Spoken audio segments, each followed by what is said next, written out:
नमस्कार। मैं राकेश परमार। मित्रों, आज बात अयोध्या में बनने वाले भव्य राम मंदिर निर्माण में रुकावट डालने के वजहों पर। मित्रों, राजनीतिक वजह अलग है, सामाजिक वजह अलग है, धार्मिक वजह अलग है, निजी वजह अलग है।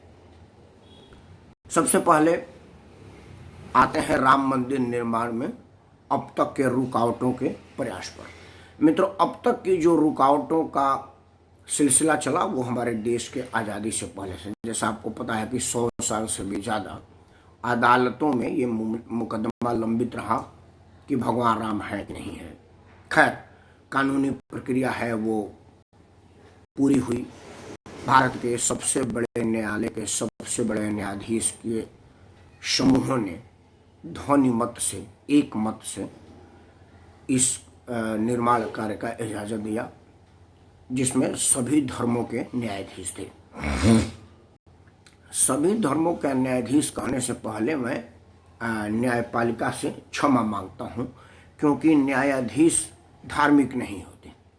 उनका नाम होता है कि वो फलाना है, लेकिन उनका धर्म है भारत का संविधान, भारत का न्याय। मेरा ये मानना है। न्यायाधीश ना तो हिंदू होता है, ना मुसलमान होता है, ना क्रिश्चियन होता है, ना कोई और होता है, ना वो अगला होता है, ना पछड़ा होता है। मतलब मेरा मतलब है कि जो न्यायाधीश हैं उनका ना तो अपना कोई जाति है, ना ही कोई अपना धर्म है, ना कोई अपना क्षेत्र है, ना कोई अपना संप्रदाय है, ना कोई समुदाय है। उनका जो कुछ है, जब वो उस इजलास पर बैठते हैं, जब उस न्याय के मंदिर के उस ऊंचे आसन पर, सिंहासन पर विराजमान होते हैं, तो उनका धर्म न्याय है, उनका फर्ज न्याय है, उनकी जाति न्याय है, उनका कर्तव्य न्याय है। ऐसा मेरा मानना है। लेकिन फिर भी हमारे देश में कहने वालों का मुँह रोक नहीं सकते, इसीलिए मुझे कहना पड़ा कि सभी धर्मों के न्यायाधीशों ने बहुमत से ये निर्णय दिया, ये आदेश दिया कि मर्यादा पुरुषोत्तम भगवान राजा राम के पवित्र जन्मस्थल पर एक भव्य राम मंदिर निर्माण होना चाहिए। ये अवश्यंभावी है, ये आवश्यक है। मित्रों, मर्यादा पुरुषोत्तम भगवान राजा राम के मंदिर निर्माण की जब घोषणा हो गई, देश में कोई विवाद नहीं हुआ, कोई राजनीतिक वाले लोग भी उसमें कह नहीं सके, क्योंकि वो बिल्कुल एज फार लॉ हुआ था, अदालत के आदेश पर हुआ था। उसमें कोई राजनीतिक गतिविधियां थी नहीं, ताकि कोई राजनीतिक लाभ न ले लो। पहला तो दर्द वहीं से शुरू हुआ, देश के विघटनकारी लोगों का, विपक्ष का, राजनीति करने वाले लोगों का। नरेंद्र मोदी जी ने एक अच्छा पहल किया। सबसे तो पहले उन्होंने कहा कि भाई ये भारत सरकार बनाएगी तो कल को विवाद होगा, ये अगर कोई और बनाएगा तो विवाद होगा। इसलिए उन्होंने उसके लिए एक ट्रस्ट का गठन किया। विवाद का शुरुआत यहीं से हुआ। ट्रस्ट के गठन में श्री नरेंद्र मोदी जी ने अपने सबसे नज़दीकी अधिकारी नृपेंद्र मिश्र को उसका अध्यक्षता दिया। ये पहले से भी है, हमारे लोगों ने हमेशा से, पंडित जी लोगों से ही साधारण घर बनवाते हैं तो भूमि पूजन करवाते हैं। वो तो खैर दुनिया के सबसे शक्तिशाली शख्स भगवान मर्यादा पुरुषोत्तम न्यायाधीश, न्याय पालने वाले, दुनिया में उनके न्याय पर किसी ने आज तक उंगली नहीं उठाई।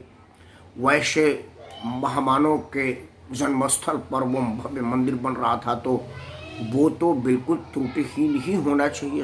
इसमें तो किसी को कोई रत्ती भर भी संदेह नहीं। तो उन्होंने नृपेंद्र मिश्रा और उससे संबंधित लोगों को कमेटी में डाला। पहला विवाद वहीं से शुरू हुआ। वो विवाद डालने वाले में से एक मैं भी हूँ। बड़े खुले मन से आपको बता रहा हूँ। मैं अपने फेसबुक पर भी बताया था, मेरे यूट्यूब पर भी वो प्रूफ है। मैंने भी अपने लोगों का एक मीटिंग आहूत किया था।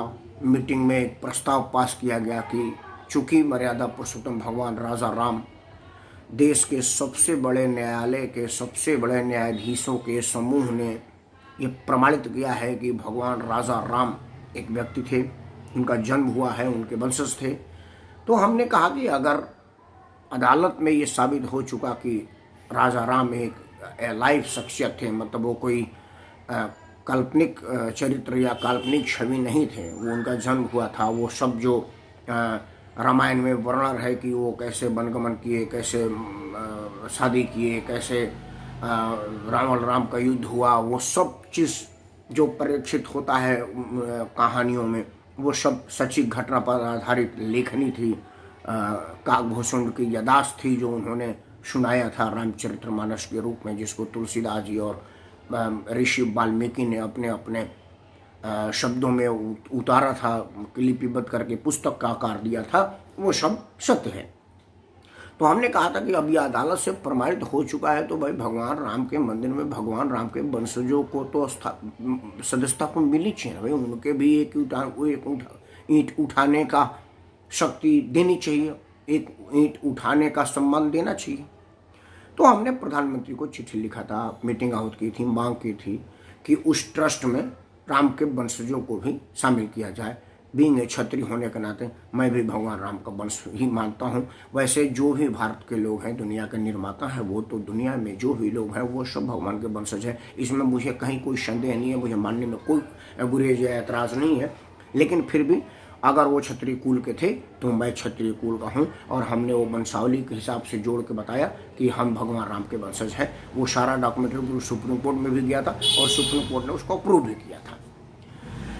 खैर, नहीं हुआ तो हमने कोई विवाद नहीं किया, हमने कहा कि चलो भगवान राम का मंदिर बन रहा है। अब ये जो नया नया विवाद आ रहा है ना, उसके कारण जानिए।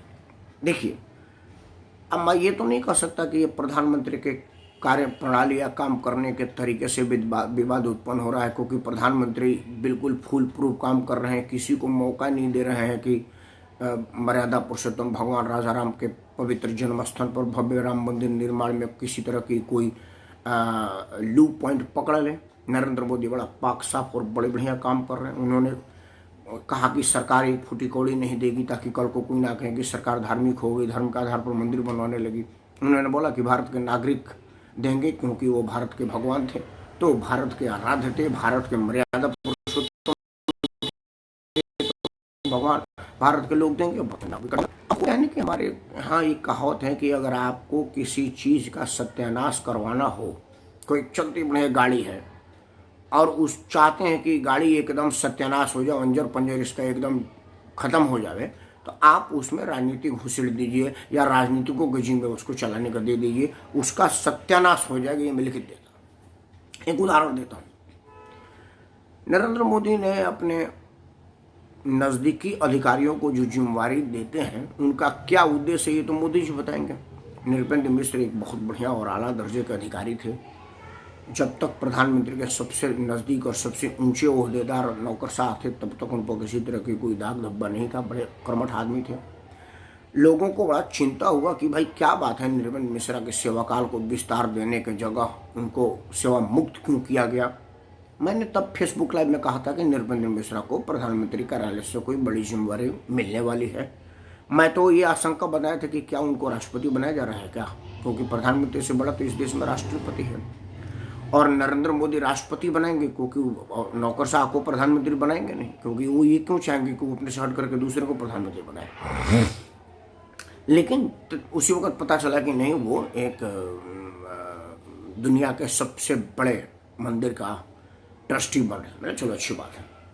वही हुआ, नृपेंद्र मिश्र के ही तरह प्रधानमंत्री के एक और करीबी अधिकारी थे अरविंद कुमार शर्मा।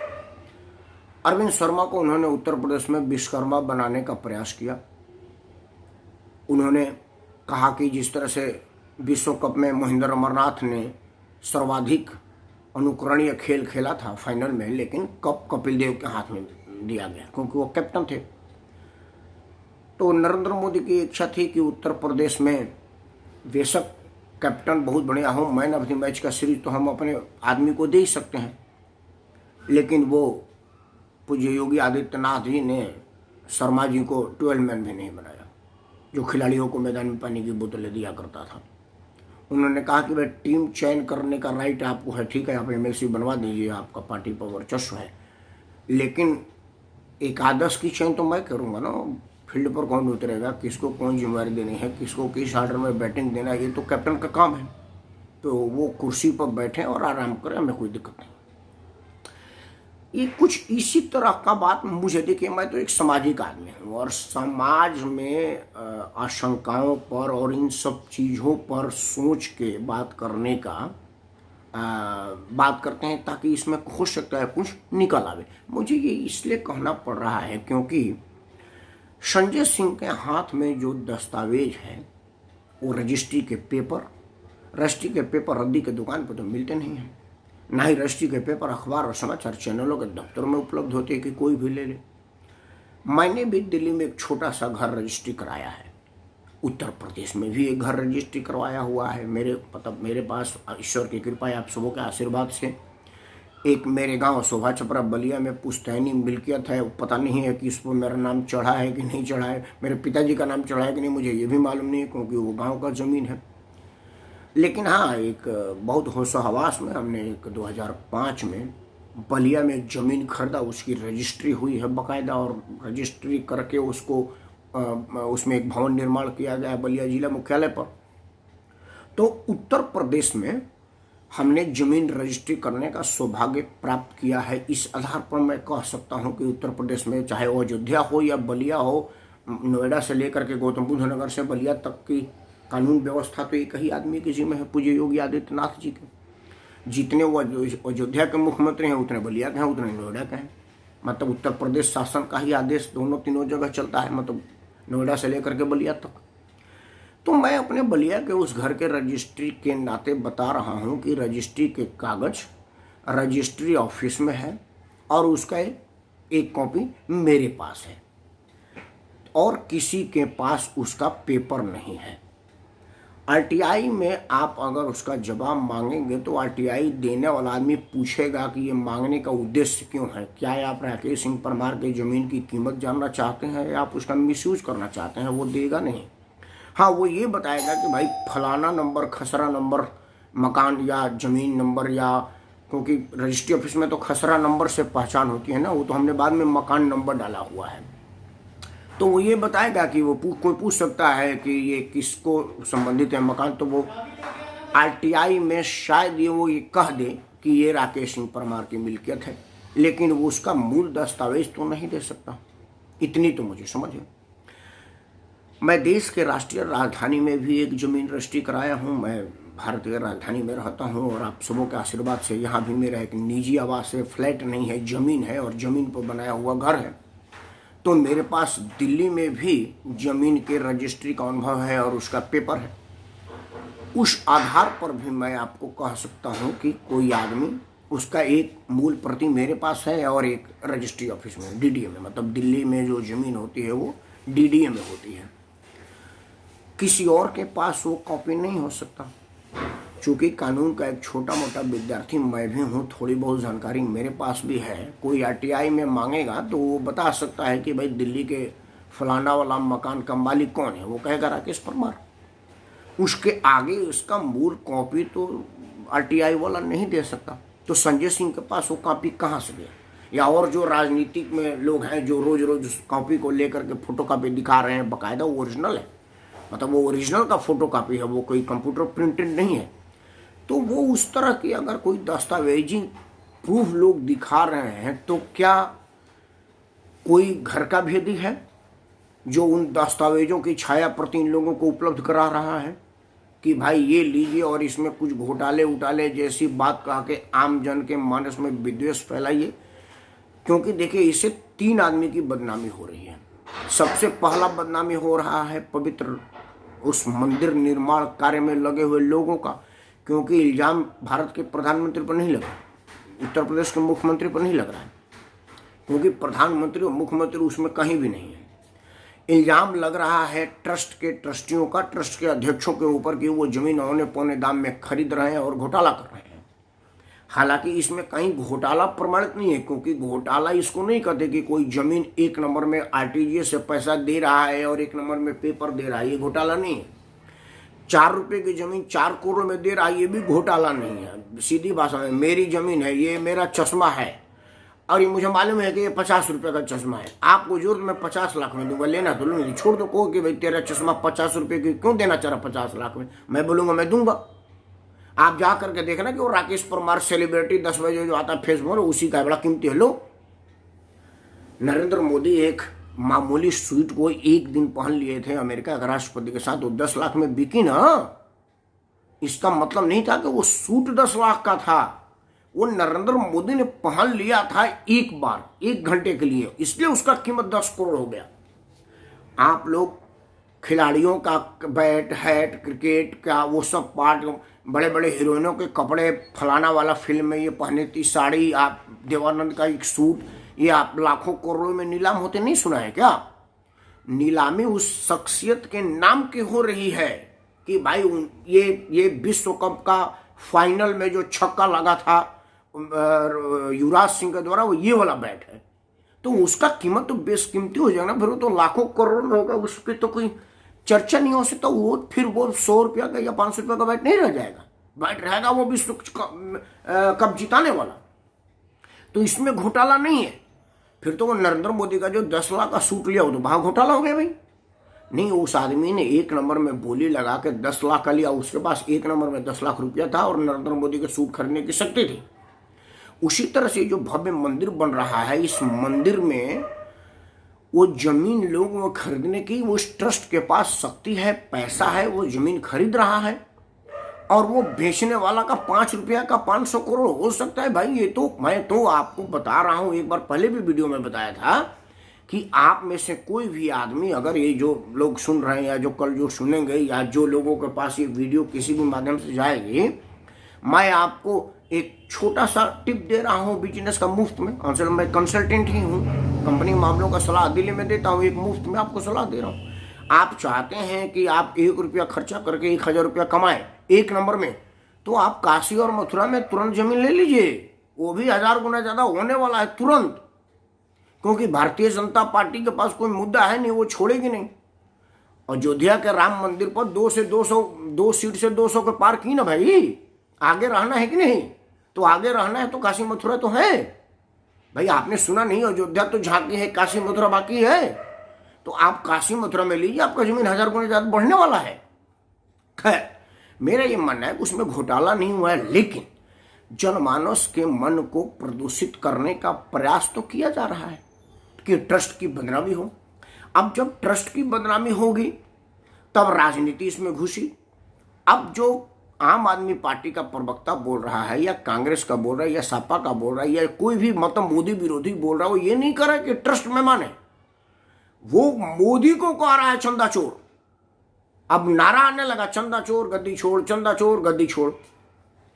मपत बोफोर्स के तरह से उन्होंने राफेल को कोशिश किया, राफेल राफेल राफेल। अब लोगों को लगा कि राफेल राफेल कह रहा है कि Rahul fail Rahul fail Rahul fail कह रहा है।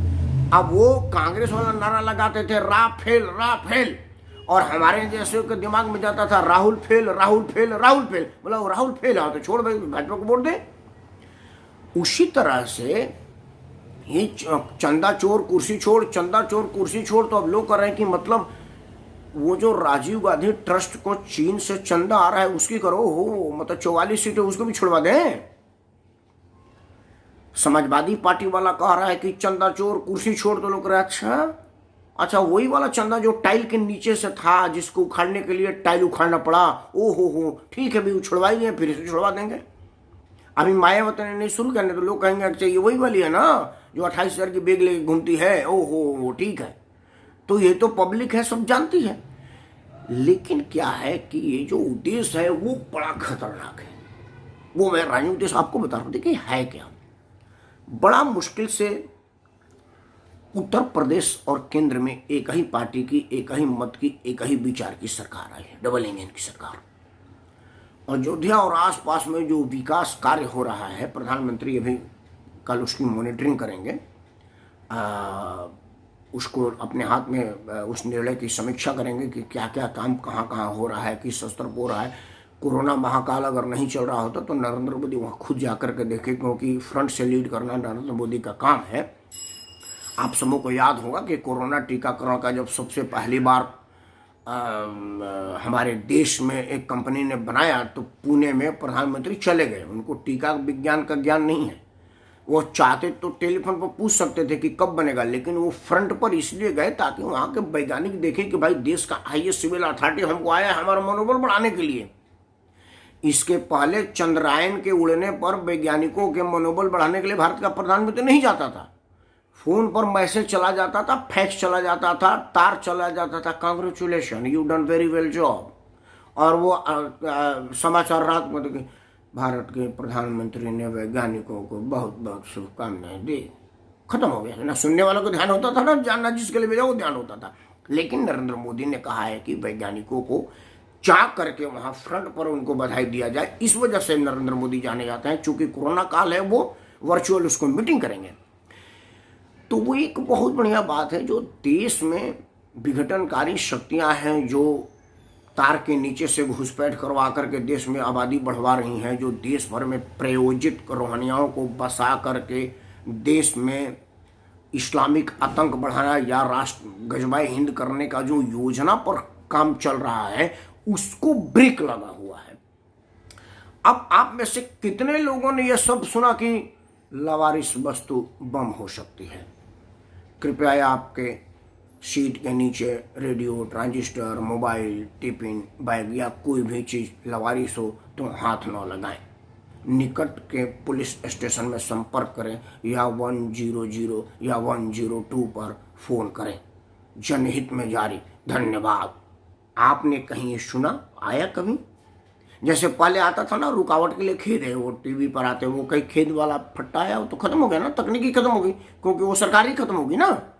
उसी तरह से ये लावारिस वस्तु बम हो सकता है। ये तो मैं कहूँगा, मेरा बेटा तो जानते नहीं ई पापा क्या चीज़ है, तो मैं बोलूँगा बेटा भी जब तुम लोग बच्चा थे, झोला लेकर के जाते थे, रेडियो टीवी की समझ नहीं थी, सिर्फ किताब और टिफिन का समझ था, उस वक्त हम लोगों को हर बार कान में सुनाया जाता था लावारिस वस्तु बम हो सकती है।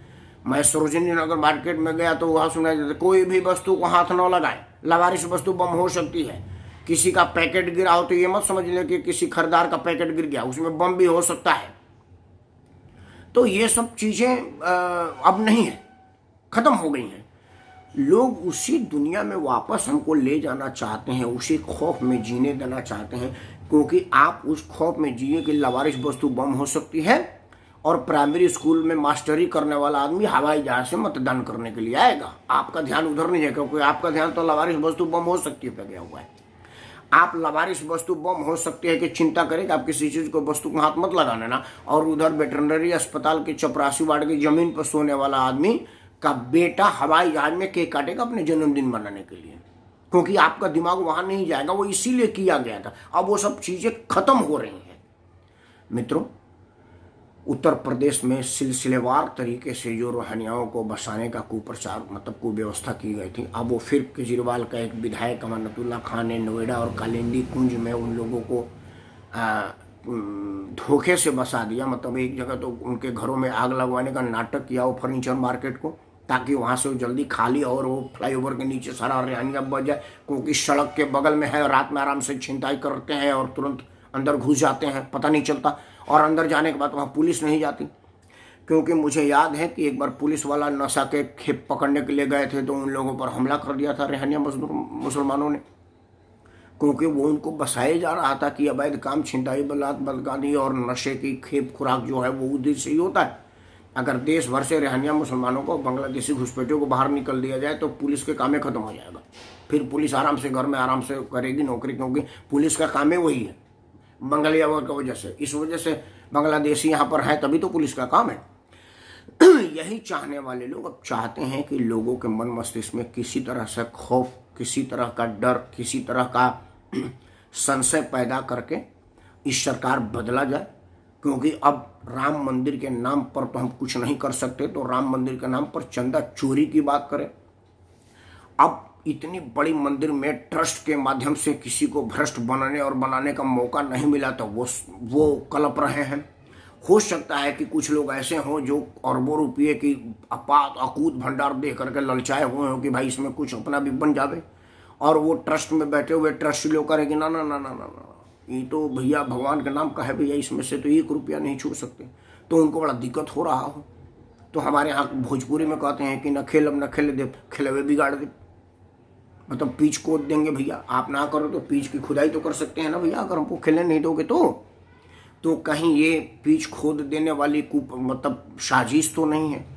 क्योंकि ओरिजिनल का छाया प्रति राजनीतिक लोगों के हाथ में जाना कई चीज को सोचने पर मजबूर कर रहा है कि असल में ये हो क्या रहा है। मित्रों, अयोध्या में भव्य भगवान राम का मंदिर बने, ये दुनिया चाहता है, और ईमानदारी से मानिए हिंदू और मुसलमान भी चाहता है। मुझे बड़ी खुशी है कि जिस दिन राम मंदिर पर फैसला आया, मुसलमानों ने इसका इस्तकबाल किया और कोई विरोध दर्ज नहीं किया। वो लोग जो सियासी लोग हैं और जिनका राजनीति मकसद है, विघटनकारी उनका काम है, उन्होंने बोला आम भारत का मुसलमान को इससे कोई फर्क नहीं पड़ा कि अयोध्या में मंदिर बन रहा है या नहीं बन रहा है। उन्हें कोई फर्क नहीं पड़ा, क्योंकि वो चाहते हैं कि वहाँ मंदिर बने। क्योंकि मैं अयोध्या गया हूँ और मंदिर परिसर में जितना रोजगार मुसलमानों का वहाँ से मिला हुआ है उतना हिंदू को नहीं मिला है। अंदर पुजारी एक हिंदू है और वो जितनी तमाम दुकानें हैं ना, वो सब का सब मुसलमानों का है। हम तो सामाजिक लोग हैं, हम तो मंदिर के अंदर दर्शन करने का उद्देश्य था नहीं, क्योंकि अंदर तो कुछ था नहीं। वो टेंट में भगवान राम थे दूर से देखने का प्रक्रिया था, वो भी साला 4 घंटे की वो राउंड मार करके। आस्था थी इसलिए हमने देखा, तो हमने बोला जो 4 घंटा राउंड मारे तो 4 दिन अयोध्या का भी राउंड मारा जाए। और थोड़ी बहुत सरकारी व्यवस्था की वजह से बढ़िया डक बंगले में रहने की व्यवस्था हो गया था, तो ठीक ठाक व्यवस्था था, गाड़ी गुड़ी मिल गई थी। उसमें जो लोग थे वो ऐसे, और वो गाड़ी ऐसी थी जिसको देख करके कहीं रोका नहीं जा रहा था, तो हम लोग हर जगह गए। तो हमने पूछा, तो मैं बल्कि आपको एक बताया था कि मैं उस गांव में भी गया था जिसमें हिंदू बहुल में मुसलमान वहाँ का प्रधान है, वहाँ भी गया। उस प्रधान जी से बात करने का प्रयास के बाद प्रधान जी नहीं मिले, बट एक उस घर के लोग मिले। तो उन्होंने बोला कि आप राम मंदिर का दर्शन किए कि नहीं? मतलब किए, मिठाई लिए थे। हाँ, तो फिर आप हिंदू कहाँ रहे? मतलब आप जिस दुकान से मिठाई लिए होंगे वो मुसलमान का दुकान है, फिर आपने हिंदू रहे कहाँ? आप अपने आराध्य को हमारा हाथ का मिठाई चढ़ा रहे हैं। मैं बोला ये तो आपने अजीब बात बोला जी। और बोला ये धागा ताजा ताजा लग रहा है, कब बने?